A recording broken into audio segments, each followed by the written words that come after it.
Querido irmão, querida irmã, seja muito bem-vindo. Eu sou Dom Josafá Menezes da Silva, arcebispo metropolitano, aqui em Vitória da Conquista, na Bahia, chegando até você para refletirmos a palavra de Deus.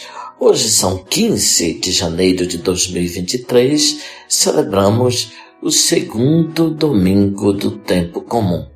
Antes de lermos o Evangelho desta liturgia, nós vamos fazer algumas observações sobre o tempo litúrgico. Nós concluímos o tempo do Natal com a festa do batismo do Senhor, que nós celebramos segunda-feira passada, 9 de janeiro. O Filho de Deus, feito homem, mergulha nas águas do Jordão e o Pai revela todo o seu amor, e ele inicia o seu ministério. Iluminados pela luz de Cristo, podemos retornar à vida cotidiana. Inicia-se, então, na igreja, o que chamamos de tempo comum. Vamos, assim, até quarta-feira de cinzas, quando começa a quaresma, a grande preparação para a festa da Páscoa. As atividades da vida civil em Conquista e na região retornaram em grande parte. O comércio, a saúde, algumas escolas, faculdades e outras instituições de educação, a agropecuária e os outros serviços também estão retomando. Com o início do ano, também as administrações municipais nas cidades e nos povoados estão em plena movimentação, como as escolas e as outras instituições educacionais estão ainda de férias, muita gente aproveita para viajar e recuperar, portanto, as energias para depois enfrentar as dificuldades deste novo ano. Em todo caso, muita coisa já retomou em nossa cidade e na região. Temos, portanto, Jesus mergulhado em nossa vida, participando, portanto, do dia a dia de todos nós, irmãos e irmãs. Escutemos, então, o Evangelho que nos diz quem é Jesus e como ele participa da nossa realidade cotidiana. Nós temos hoje, do Evangelho de São João, o capítulo 1, os versículos do 29 ao 34. Naquele tempo, João viu Jesus aproximar-se dele e disse: Eis o Cordeiro de Deus que tira o pecado do mundo.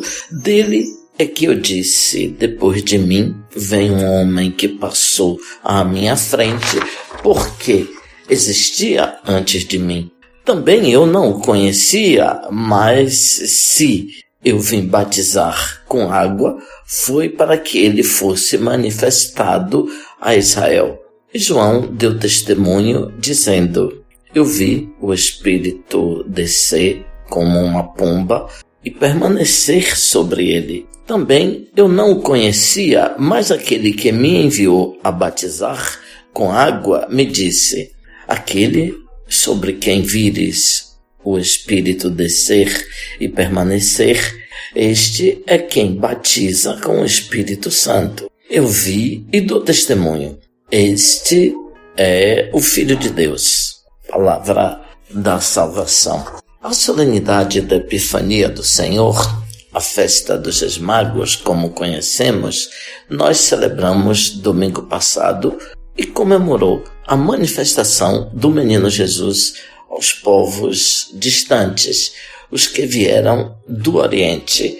Na festa do batismo, o Pai declarou ao mundo que Jesus é seu Filho único, o amado. Este segundo domingo do tempo comum, de certa maneira, continua e aprofunda a temática das manifestações de Jesus, feito homem, agora presente no meio de nós.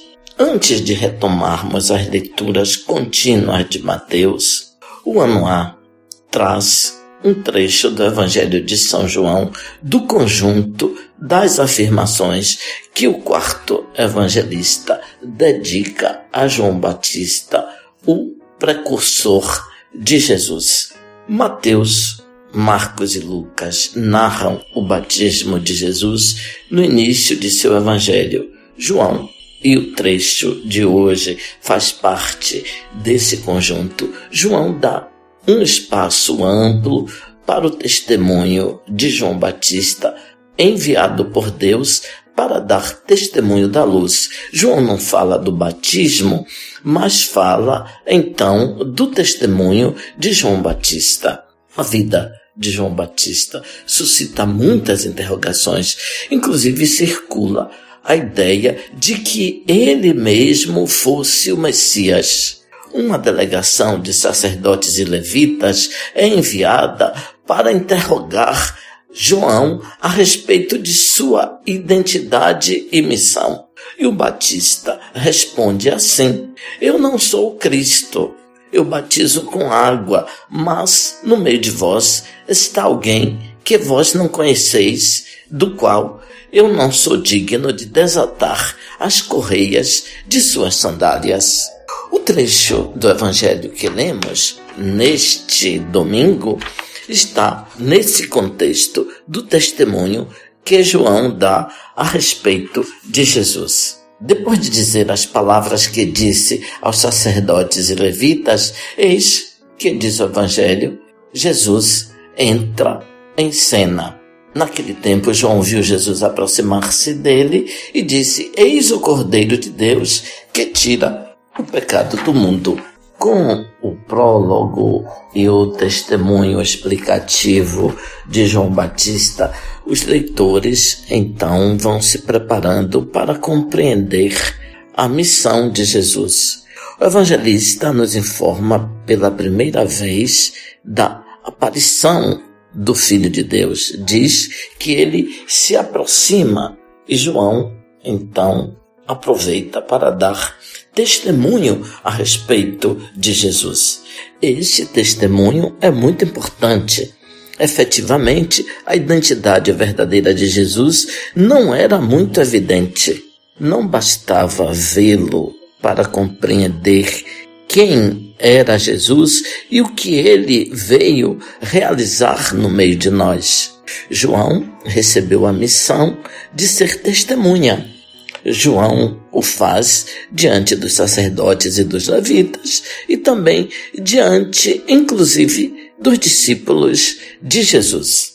Ele diz quem é Jesus e o que Jesus fará. É o tema, portanto, deste trecho do Evangelho. E o que João diz? Eis o Cordeiro de Deus que tira o pecado do mundo. É uma afirmação densa de significados bíblicos, embora nenhuma pessoa no Antigo Testamento tenha recebido essa denominação de Cordeiro de Deus. Eis o Cordeiro de Deus. O cordeiro é um animal muito utilizado na antiguidade para os sacrifícios cultuais. O cordeiro era muito dócil nas mãos de quem o imolava. Era então o animal dos sacrifícios. O leão, o lobo e o tigre são animais perigosos. Podiam, inclusive, destruir qualquer pessoa que pegasse neles. O cordeiro, ao contrário, é um animal muito humilde, não abre a boca. O cordeiro vai direto para o matadouro sem nada dizer. O cordeiro, então, é o símbolo do dom. Ele doa a carne, o leite e a lã. Tudo é doado. Tudo pode ser utilizado. Muita coisa pode ser consumida do cordeiro. Assim, a gente entende, portanto, o significado da simbologia do Cordeiro de Deus.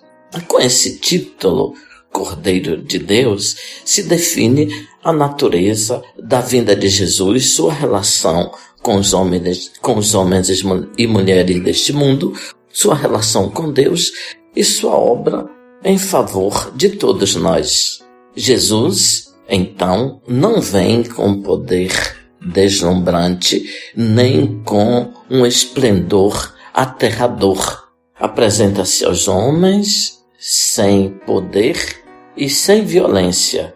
Quer obter a fé das pessoas com um consentimento voluntário. Não quer obrigá-las, não quer submetê-las, não quer violentá-las.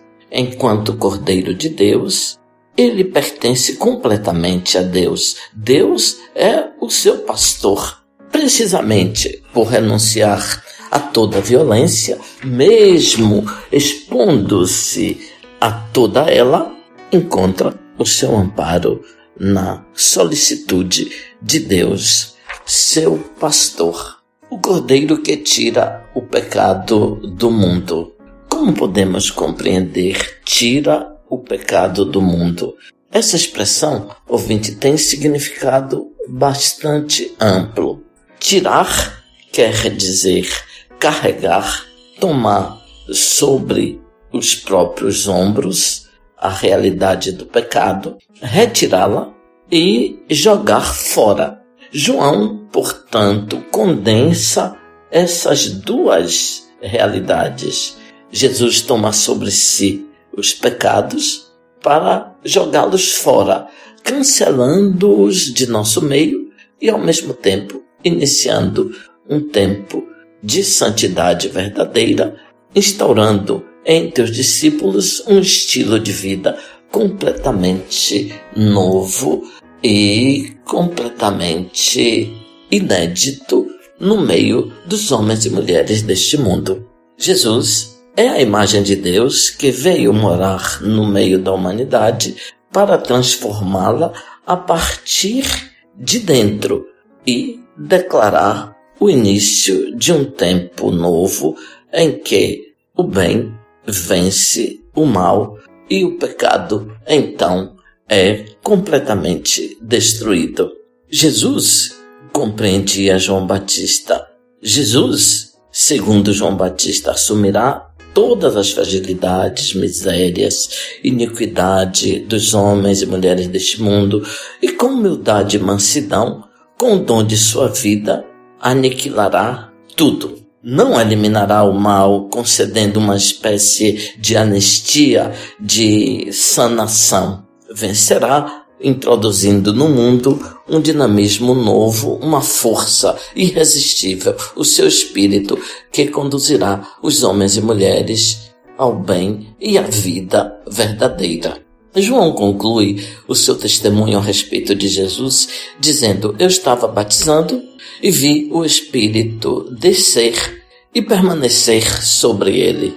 João, que batizou Jesus, o reconhece como Filho de Deus, introduz um particular significativo, afirma que não só viu o Espírito descer sobre Jesus, mas viu que o Espírito permanece sobre ele.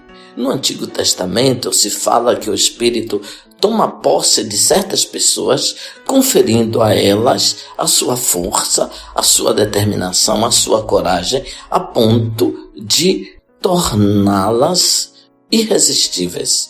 Os profetas eram habilitados a falar em nome de Deus, mas a característica desse Espírito que era dado aos profetas é a provisoriedade. O Espírito permanece naquelas pessoas enquanto elas estão exercendo aquela missão específica.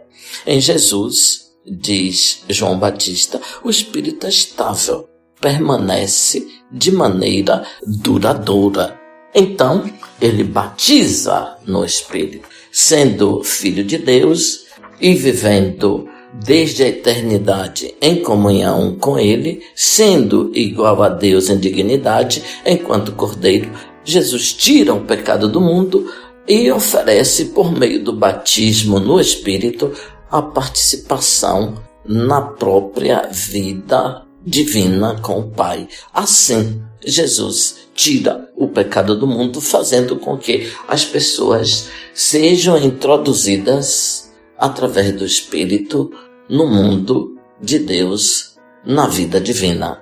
Ele mergulha os homens e mulheres nos dons do Espírito Santo, santificando-os e fazendo-os testemunhas do Evangelho. Seu sangue é derramado como de um cordeiro. Os soldados não quebraram-lhe as pernas, mas o golpearam com a lança, e o sangue então inundou aqueles que estavam ali no Calvário.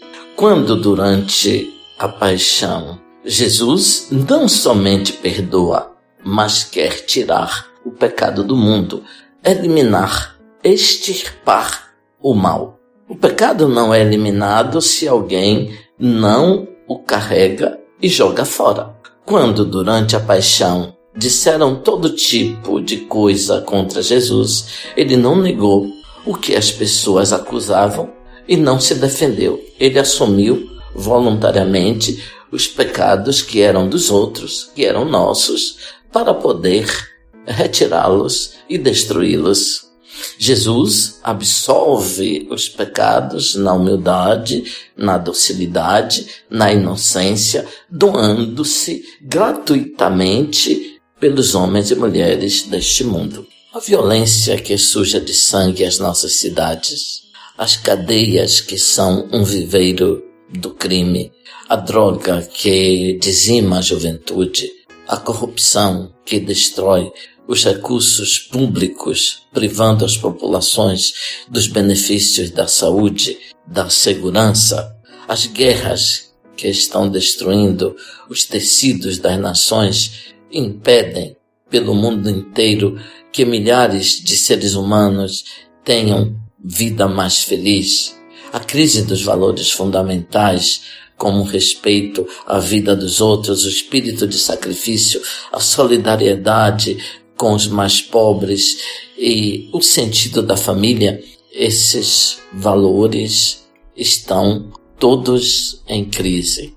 São somente alguns exemplos das dificuldades que estão triturando a sociedade e parecem desafiar a inteligência e a habilidade dos governantes. Essas dificuldades todas nascem do pecado que está em nós e, consequentemente, no mundo. O Cordeiro é aquele que apresenta o caminho que nós todos deveremos seguir para realizar com a sua ajuda a nossa salvação. O caminho do amor que se sacrifica pelos outros, a candura da inocência e da mansidão. Dizer Cordeiro de Deus é dizer uma imagem revolucionária da realidade divina. Nós não temos mais um Deus que exige sacrifícios, mas temos um Deus que se sacrifica, e será assim em todo o Evangelho. Eis um cordeiro e não um leão. Jesus utilizará também a imagem de uma galinha que protege os pintinhos e não uma raposa. Um menino como modelo do reino, um pequeno broto da figueira, uma pitada de fermento, 2 moedas da viúva. O Deus que no Natal nasceu, não somente se fez como nós, mas se fez o menor entre nós. Eis o Cordeiro que tem ainda hoje necessidade de mãe e se confia aos pastores. Eis um Deus que não se impõe, se propõe, que não quer causar medo em ninguém e, todavia, tira o pecado do mundo. Jesus vem como médico para retirar do mundo a indiferença, a violência, a mentira, os fechamentos, a ruptura e todos os males. E ele o faz não com ameaças e castigos, mas partindo de uma posição que não é de força e de domínio, mas sim através de uma revolução da ternura. É esse o Cordeiro de Deus que tira o pecado do mundo. São Paulo, na segunda leitura, diz, portanto, como nós podemos participar da salvação que o Cordeiro traz para nós. Paulo, apóstolo de Jesus Cristo por vontade de Deus, e o irmão Sóstenes, a igreja de Deus que está em Corinto, aos que foram santificados em Cristo Jesus, chamados a ser santos juntos com todos que, em qualquer lugar, invocam o nome de nosso Senhor Jesus Cristo, Senhor deles e nosso. Para vós, graça e paz da parte de Deus, nosso Pai, e de Jesus Cristo, nosso Senhor. A primeira carta aos Coríntios é escrita para resolver alguns problemas graves surgidos na comunidade de Corinto. Anarquia, desordens morais e, durante as celebrações eucarísticas, rivalidades, divisões, indiferença recíproca, pouca clareza em relação aos temas da ressurreição dos mortos. Hoje, a liturgia nos propõe a introdução da carta primeira aos Coríntios. São apresentados os autores, Paulo e Sóstenes, e os destinatários, a Igreja de Deus que está em Corinto. Aos fiéis é dirigida uma saudação, graça e paz. Graça é o amor totalmente gratuito de Deus, cujo máximo é a doação em Cristo. A paz é o conjunto de todos os bens que podemos desejar, a plenitude da comunhão com Deus e com os irmãos. Graça e paz são os dons que vêm da pessoa de Jesus. Paulo se diz apóstolo por vocação, diferente dos rabinos e dos mestres de seu tempo. Não se reporta aos estudos feitos, nem à sabedoria obtida, nem à experiência dos anos acumulados. Ele se reporta à sua vocação, ao chamado pessoal que recebeu de Deus, o chamado para ser apóstolo. Ele não exporá as suas ideias e doutrinas, mas as palavras de Deus. Os coríntios deverão acolher as suas considerações durante todo o escrito. Os coríntios são convocados, chamados, escolhidos, são santificados, isto é, separados, para viver uma vida nova, guiada pelos princípios do Evangelho. Eles, invocando o nome de Cristo, pertencem a Cristo e são santificados. O Cordeiro tira os pecados do mundo e introduz a comunidade de Corinto e a todos nós no mundo santo de Deus. É essa, ouvinte, a perspectiva da encarnação de nosso Senhor Jesus Cristo, o Cordeiro que tira o pecado do mundo. Abençoe-vos Deus Todo-Poderoso, Pai, Filho, Espírito Santo. Amém. Ouvinte, louvado seja nosso Senhor Jesus Cristo, para sempre seja louvado.